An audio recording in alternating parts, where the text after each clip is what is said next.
Hi everyone, can I please remind you to state your name and outlet before asking a question? Ons, can you talk us through your match tonight? Honestly, great match, great fight. Always tough to play against Anett. I tried to play my game a little bit, but she knows me so well. It was kind of tough to kind of execute those drop shots, but I'm pretty glad that I stayed calm when I needed to be. It was very stressful at the end, but I'm glad that I got the win and really looking forward to play and why not get the title here. First question for Reem. Hi, Ons, Mabruk. Thank you. Ons, I'm looking at all these like interviews that we've done since you were like 16, and even then you were saying you wanted to be top 10 and that you're determined to do it. And I'm curious, are you able to grasp the magnitude of your achievement, or is it difficult because it's mid-tournament? Like, how are you feeling?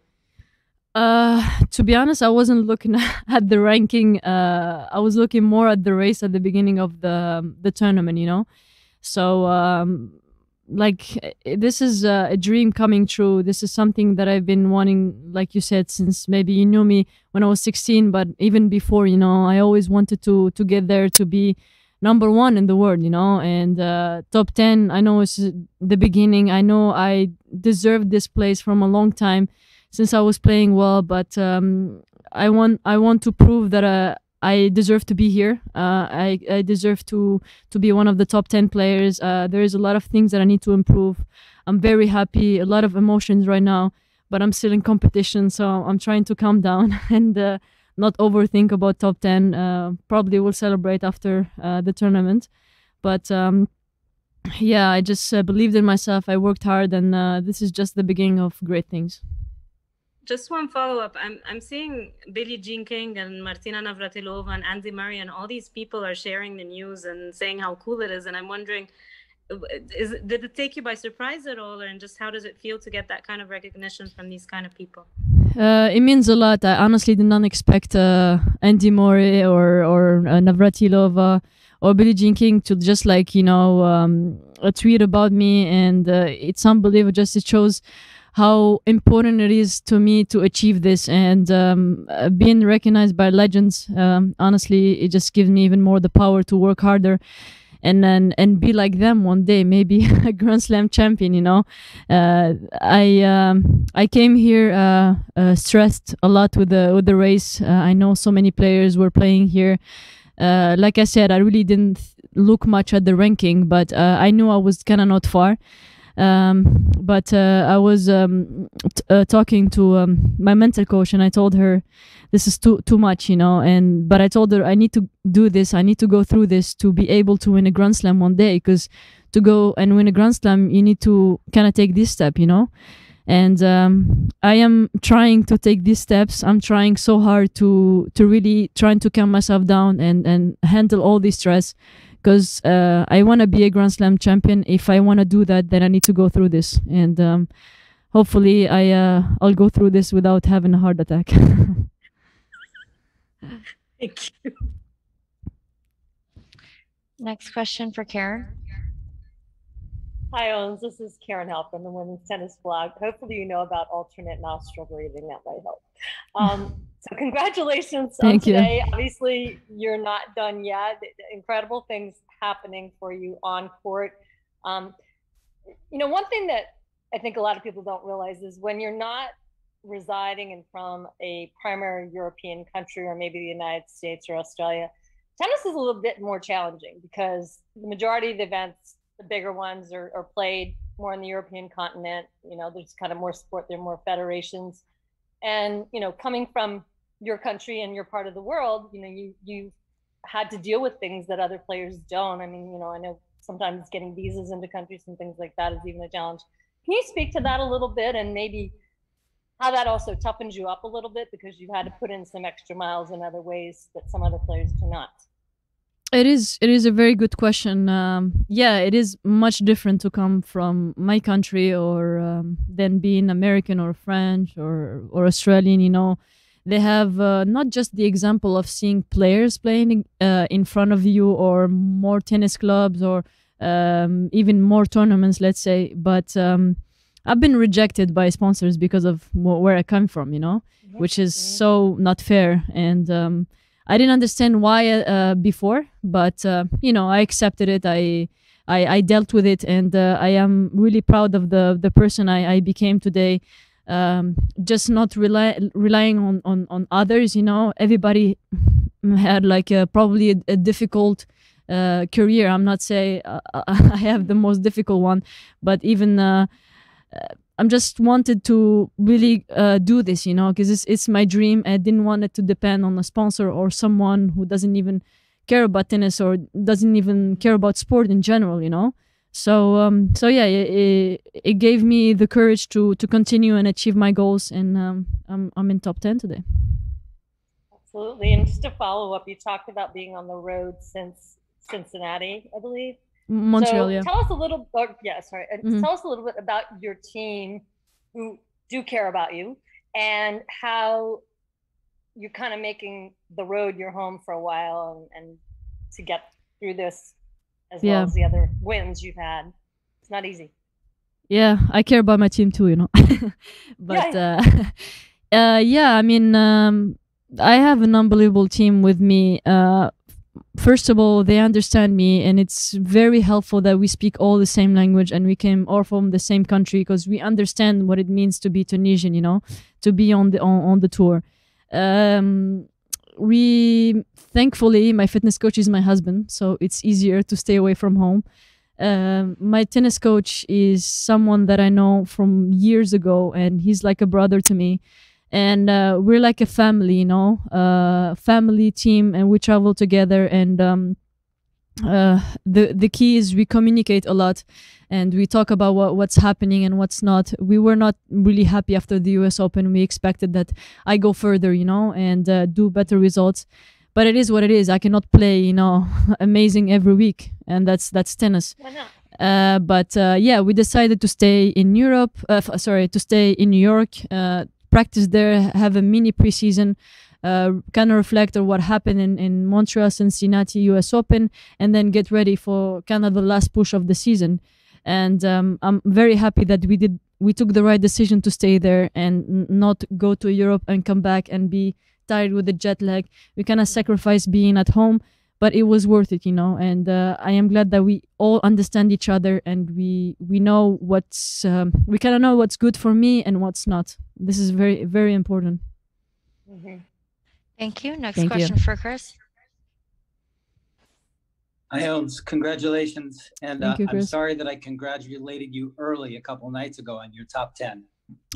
Don't be sorry. It's good. I took I'm manifesting it before, Yeah, you took the good vibes, right? Thank you. I wonder, was that tricky at all? Because a lot of people were talking about it on Twitter that, oh no, she's not quite there yet. She has to win another match. Did that play in your mind at all? Is that something you had to chat with your mental coach about maybe? Even now, I don't understand how, if Kerber gets to semis, how I don't get the top 10, even if I stopped here. But, I know I had things under my control, and I was going to do my best anyways. But, deep inside, if I was not going to get the top 10 now, I knew I'm going to get it like after, I know I'm in the right path. I'm working hard. And a lot of things going on between the top 10, the race. So a lot of things at the same time. I trust to take maybe each point at a time. I was not trying to think about if I win this match. I was trying to take it step by step, and it's easier for me to deal with it. And I'm really happy that I got in the top 10. Right. And you mentioned, Tareem, about your mental coach and having those conversations, and that you're excited to go through it because this is the kind of pressure that you eventually want to have more of, right? So how would you grade yourself on handling it this week and so far? So far is really well, it's I never been in this situation. I never played this long, never been in top 10 before. It's a lot of things happening at the same time, but this is what I've worked for. This is what I wanted to believe, to achieve, a lot of things at the same time, and I finally, with maturity and enough experience, I am accepting that this kind of pressure is a privilege. It's a pleasure, you know, to have it. And you know, when you're young, you don't know. You just get too stressed and think about the stress. But it's a good thing. I'm trying to manage. I'm learning every day. It's not easy. Unfortunately, some people, they don't understand it's not easy. And you know, I'm trying my best. I'm trying to play my game, have fun, and really take pressure as a pleasure on court. Thank you, Ons. Good luck. Thank you. Thank you. Next question for Courtney. Hey, Ons. Congratulations. Thank you. Courtney Nguyen, WTA Insider. And my question to you was a little bit about your team. Obviously, when you brought them on, you were quite vocal about, I want to show people that we have it. We have the resources within Tunisia to do great things in tennis. I don't need an outside coach. I don't need, you know, all that sort of stuff, kind of made in Tunisia, as you used to say. Yeah. So what is the pride that you take out of achieving what you have done this season and achieving these milestones, and what part of that, you know, how does that make you feel that is part of your legacy, that you've brought them and the conversation around the coaching and things like that, you know, along with you? Honestly, I had to step up and say something about my team, because we've been attacked a lot, and maybe you guys don't know, but mostly maybe in Tunisia and maybe a little bit outside.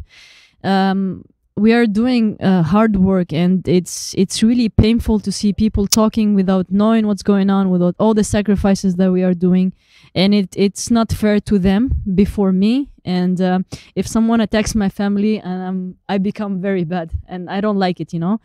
So yeah, whatever. I know whatever you're gonna do, you're not gonna satisfy people, but at least I have to say what I have to say, you know. Issam is such an amazing coach, and he proved that with me. He's someone that understands me well. We have been working so hard and communicating, and he's trying to know me, and this is not easy. I really don't care what he did in the past or who player he worked with. I don't really care. I care about what he's doing with me, you know. And I can have the best coach that has the best CV ever in the world, and he will not do anything with me because maybe he doesn't understand me or he doesn't understand my tennis. And have my husband as a fitness coach, his emotions aside, and I said that in Birmingham, we talked about it. Listen, I'm improving physically, and I'm the player that played a lot of matches and most matches on tour on WTA. And thank God I'm doing well. I mean, what I gotta say is I'm not gonna change a winner team, you know. We are winning, we are doing well, and we are making mistakes, maybe we are learning, and I am finally finding my joy and the goals that I've been waiting for a long time. So no, I'm not gonna change my team. This is the team that has my back. I have their backs, and we are doing such a great work. Tunisia, he's from Tunisia or not from Tunisia, I don't think the passport matter here, you know. Whatever the communication and whatever is going on between us, I mean, it's great. And like I said earlier to I think to Chris, or I'm not sure, to Reem, also speaking the same language also help, you know. So yeah, we are doing great. Top 10, we're gonna move on and do great. Absolutely. Thank you. 100%. Sorry, but to ask about your next match, obviously against either Kerber or Badosa, they're in the process of playing the 5-hour match that you were hoping for. Hopefully. But, always hope for that, but they finish early for some reason. but talk about the challenge there, and obviously the biggest semifinal of your career as well. So there's a lot to manage in the next 24 hours for you. Yeah, I mean, Paula plays really good. She's an aggressive player. She had such a great matches, great wins against Goff, Klitschkova. It's unbelievable, you know, what she's doing right now. And she's a tough player. So if she wins, it's going to be a very tough match. Kerber was much more experienced. She's a tough player everywhere, you know, gets every ball. But honestly, she's a Grand Slam champion. She's playing well right now, and it's if I play her, it's gonna be a very, very tough match. So yeah, still hoping on the 5-hour thing. Thank you, Courtney. Thanks, everyone.